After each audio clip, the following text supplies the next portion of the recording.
Om Swastiastu. Assalamualaikum warahmatullahi wabarakatuh. Shalom, nama budaya, salam kebajikan untuk kita semua. Baik, pertama-tama perkenalkan, nama saya Niluh Monidesya Dewi dengan nomor NIM 2022 01010023. Baik, pada kesempatan video ini di sini saya akan membuat presentasi melalui video Zoom meeting. Adapun tujuan saya membuat presentasi melalui video ini yaitu untuk memenuhi tugas anak berkebutuhan khusus ABK yang diampu oleh Ibu Nikomang Sri Yuliastini SPD MPD. Adapun judul presentasi yang akan saya bawakan hari ini yaitu dampak keberbakatan bagi anak dan pendidikannya. Baik, berikut presentasinya. Swastiastu, Assalamualaikum warahmatullahi wabarakatuh. Baik, di sini saya akan memulai presentasinya yaitu dengan judul dampak keberbakatan bagi anak dan pendidikannya. Next.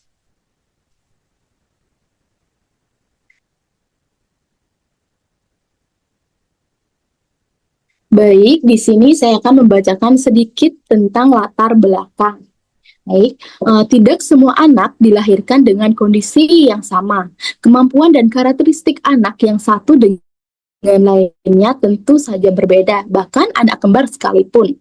Keunikan yang dimiliki oleh setiap anak, inilah yang membuat orang tua setidaknya memberikan perlakuan yang sesuai dengan kondisi anak tersebut. Dari segi keunikan, dijumpai anak yang mempunyai kelebihan dibandingkan dengan anak-anak lainnya.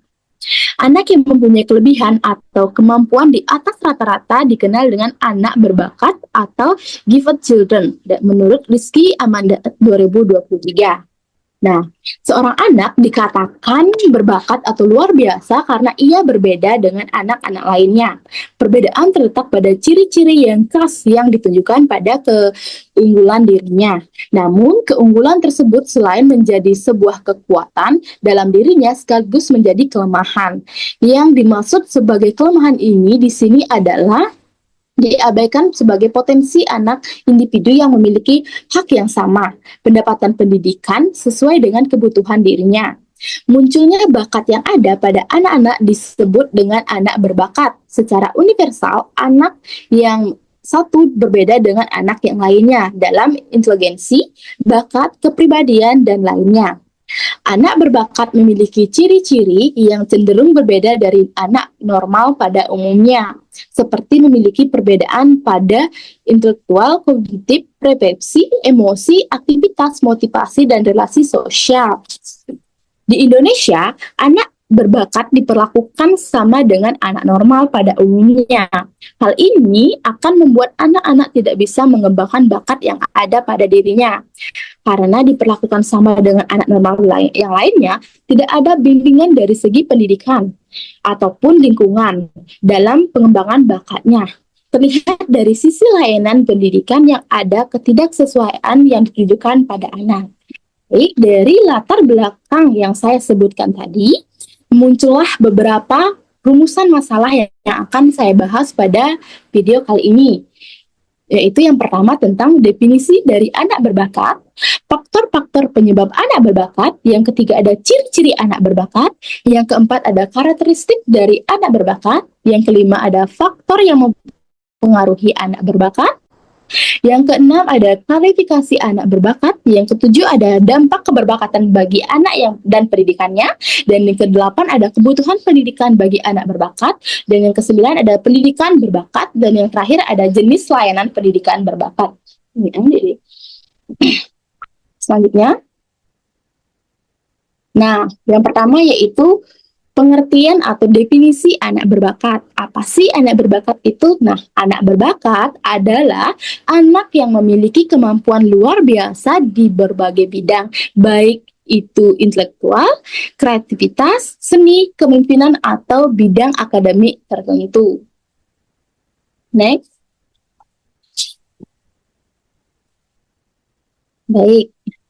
Yang selanjutnya yaitu saya akan membahas faktor-faktor penyebab anak berbakat, yaitu ada 3. Yang pertama ada faktor genetik, yang kedua ada faktor biologis, yang ketiga ada faktor lingkungan. Yang pertama yaitu faktor genetik.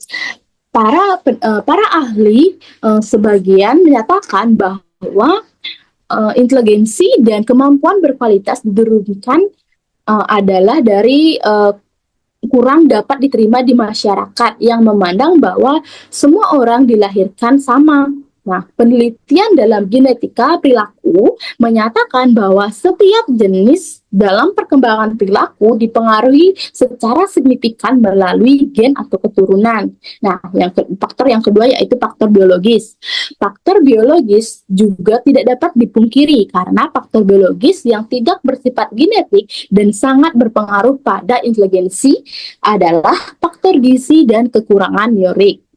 Terus yang ketiga ada faktor lingkungan. Faktor lingkungan ini yaitu stimulasi, kesempatan atau harapan, tuntutan, dan imbalan akan berpengaruh pada proses belajar seseorang anak. Penelitian tentang individu-individu berbakat yang sukses menunjukkan masa kecil mereka di dalam keluarga memiliki keadaan yang baik. Nah, selanjutnya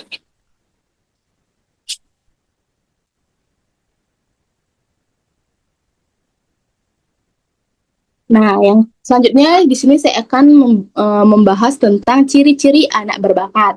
Nah, ciri-ciri anak berbakat yang pertama yaitu ia memiliki bisa membaca pada usia yang lebih muda. Terus yang kedua, memiliki perbedaan perhadaran yang luas. Terus yang ketiga yaitu rasa ingin tahu yang kuat. Terus yang keempat, mempunyai inisiatif atau dapat bekerja sendiri. Dan terakhir yaitu mempunyai minat yang luas. Selanjutnya,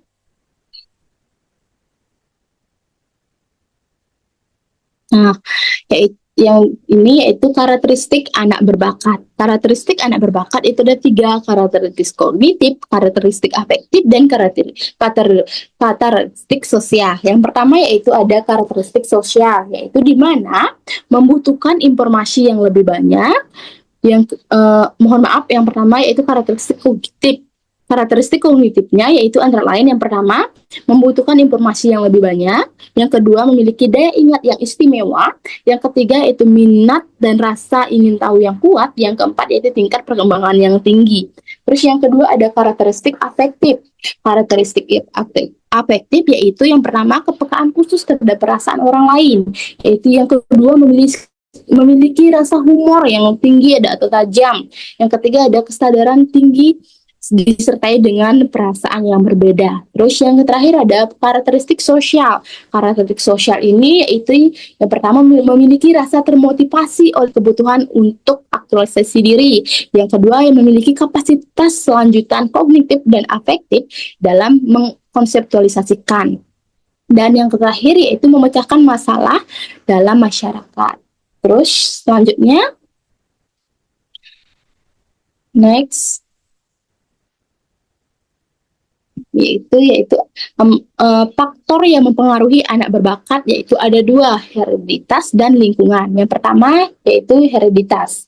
Hereditas adalah faktor yang diwariskan dari orang tua, meliputi kecerdasan, kreatif, produktif, kemampuan memimpin, dan kemampuan seni dan psikomotor. Terus yang kedua dari faktor lingkungan. Lingkungan adalah hal-hal yang mempengaruhi perkembangan anak berbakat ditinjau dari segi lingkungan dan keluarga, sekolah, dan masyarakat. Selanjutnya,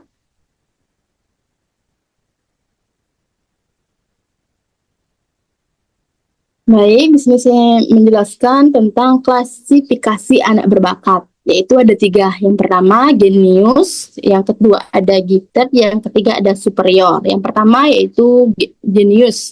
Genius ialah anak yang memiliki kecerdasan luar biasa sehingga dapat menciptakan sesuatu yang sangat tinggi nilainya. Anak genius ini memiliki sifat positif yaitu daya abstraksinya baik sekali, terus mempunyai banyak ide, sangat kritis, sangat kreatif, dan suka menganalisis dan sebagainya. Terus yang kedua ada gifted. Gifted ini merupakan yaitu anak yang disebut juga gifted atau talent. Anak adalah anak yang memiliki tingkat kecerdasan atau IQ di antara 125 sampai dengan 140. Di samping memiliki IQ yang tinggi, Juga bakat yang sangat menonjol seperti bakat seni musik, drama, dan ahli dalam memimpin masyarakat. Terus yang ketiga ada superior. Nah, anak superior ini memiliki tingkat kecerdasan berkisar antara 110 sampai dengan 125, sehingga prestasi belajarnya cukup tinggi. Anak superior ini memiliki karakteristik sebagai berikut: dalam berbicara lebih dini, membaca bisa lebih awal, dan mengerjakan pekerjaan sekolah dengan mudah dan dapat menjadi perhatian dari teman-temannya. Terus selanjutnya,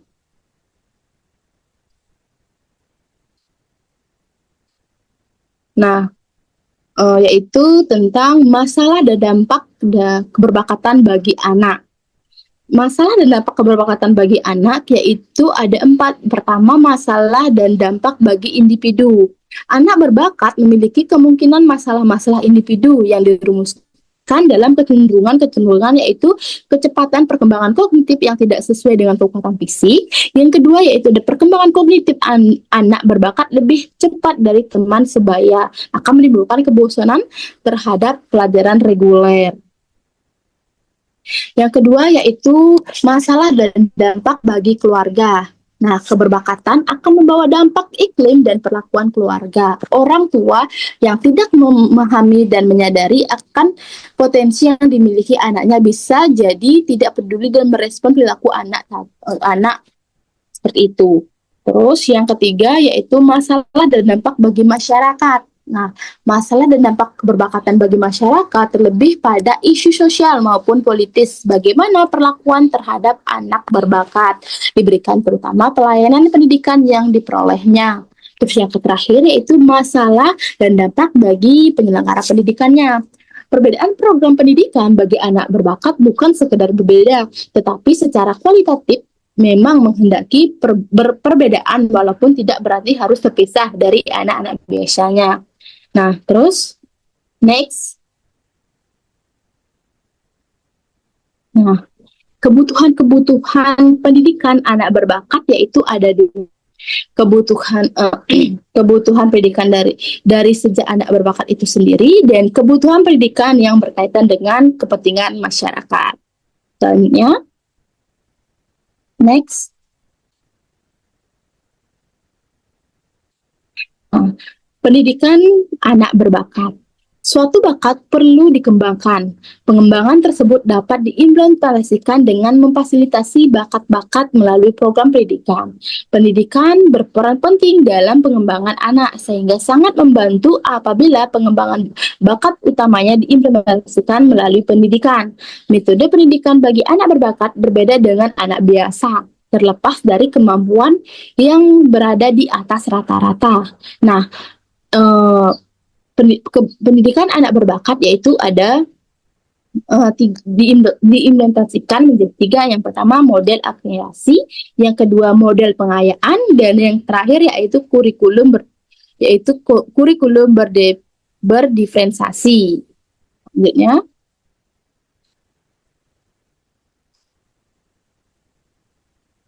nah, yang selanjutnya itu ada layanan pendidikan anak berbakat. Layanan pendidikan anak berbakat yang pertama ada model layanan kognitif afektif, yang kedua ada model layanan perkembangan moral, yang ketiga ada model layanan perkembangan nilai, yang keempat ada layanan berbagai bidang khusus, yang kelima ada layanan perkembangan kreativitas, yang keenam ada stimulasi imajinasi dan proses inkubasi, yang ketujuh ada desain pembelajaran, dan yang terakhir ada evaluasi.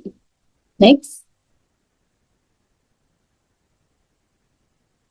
Baik, setelah saya membacakan layanan anak berbakat, berarti berakhir sudah materi yang akan saya bawakan. Nah, di sini saya akan membacakan tentang kesimpulan. Nah, kesimpulannya yaitu anak-anak berbakat memiliki potensi yang luar biasa, baik untuk menjadi pribadi yang positif ataupun yang negatif.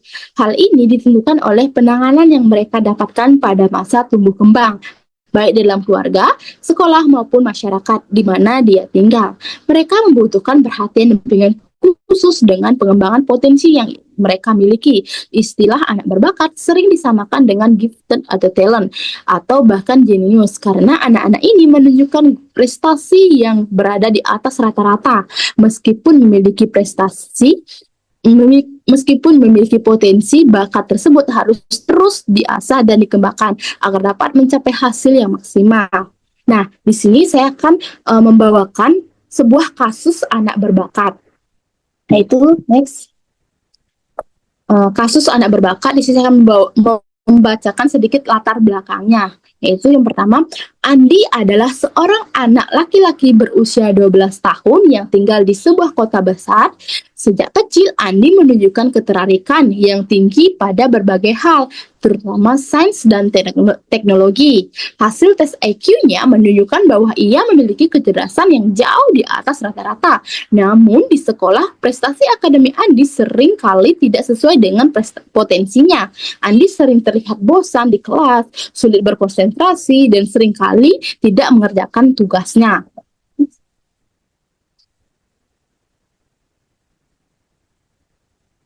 Nah, dari latar belakang yang saya sebutkan, di sini saya dapat menganalisis masalahnya. Nah, berdasarkan pengamatan terhadap perilaku Andi dan wawancara dengan orang tua serta guru, beberapa faktor yang mungkin menjadi penyebab permasalahan yang dialami oleh Andi. Yang pertama yaitu kurangnya tantangan akademik. Materi pelajaran di sekolah dianggap terlalu mudah dan tidak merangsang rasa ingin tahunya. Dan yang kedua yaitu perbedaan gaya belajar. Andi mungkin memiliki gaya belajar yang berbeda dengan metode pembelajaran yang diterapkan di sekolah. Terus yang ketiga yaitu kurangnya motivasi. Tanpa adanya tantangan yang sesuai, Andi merasa tidak ada alasan untuk berusaha yang lebih keras. Terus yang keempat ada tekanan sosial. Andi mungkin merasa berbeda dari teman sebayanya dan mengalami kesulitan untuk berinteraksi dengan mereka. Terus yang terakhir ada masalah emosional. Nah, rasa bosan dan frustasi yang terus-menerus dapat memicu masalah emosi seperti kecemasan dan depresi. Next.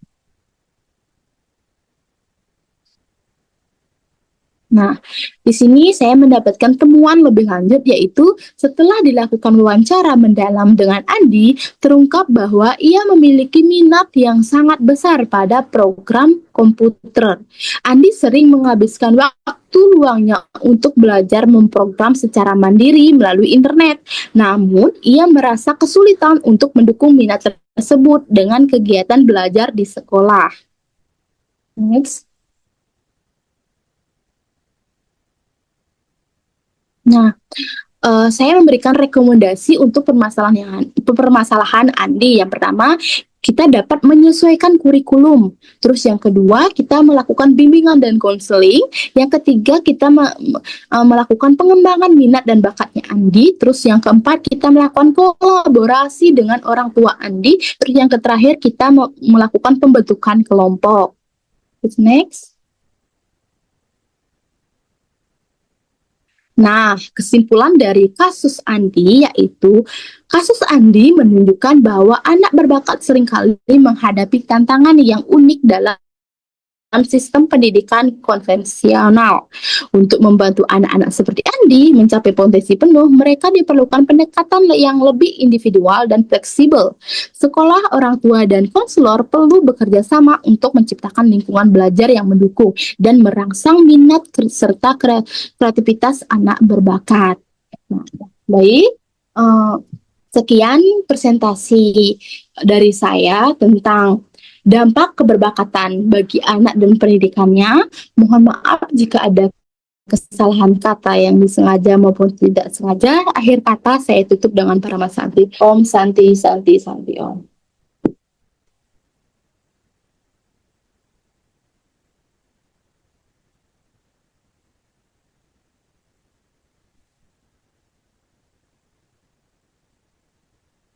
Udah stop recordnya deh.